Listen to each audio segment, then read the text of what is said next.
Assalamualaikum warahmatullahi wabarakatuh. Nyo klarifikasi baju mengenai tongkat yang lom petiju bak Masjid Baitur Rahman Banda Aceh. Nyo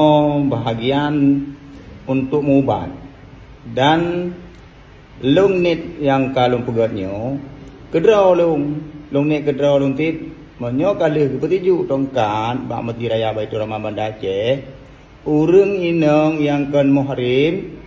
kalau piyuh mubat menan tengku berdua mendu kan kali peju yang kakak viral yang pada uronyo dan berita yang kan pegah-pegah orang drone kalau pumaah berita yang kan tulis tongkatnya kasakti ya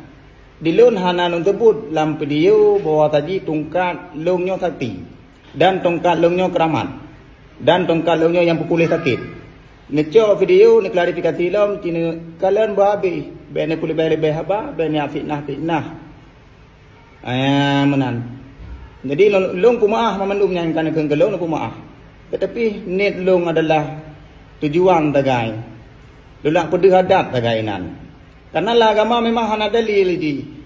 untuk petijuknya hana dalil agama cuma adat lokal karena don untuk ke Aceh long puturi ba mata donya long puturi ba urung-urung luar petijuknya ati saat gejak dari jauh gua atau gejak dari jauh kita mau nang gerogom karena ada pemulia jame long puprui padi atau beruh padi meduana long tiprui on gepejih legure lenduan mangat lepi mangat truk gua tempat kembali lom tadi baksud berlepi no be na tepeh jaro kaki ketam lake dalam doa kan tiak puja kayaknya orang masjid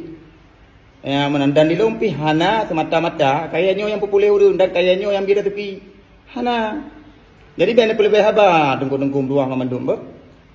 tiga tu ulang tongkat longnya hana lumpegat sakti nan taputan benda lebih gak menan long akhiri le nganti krek kata nyan kana fitnah long pampun.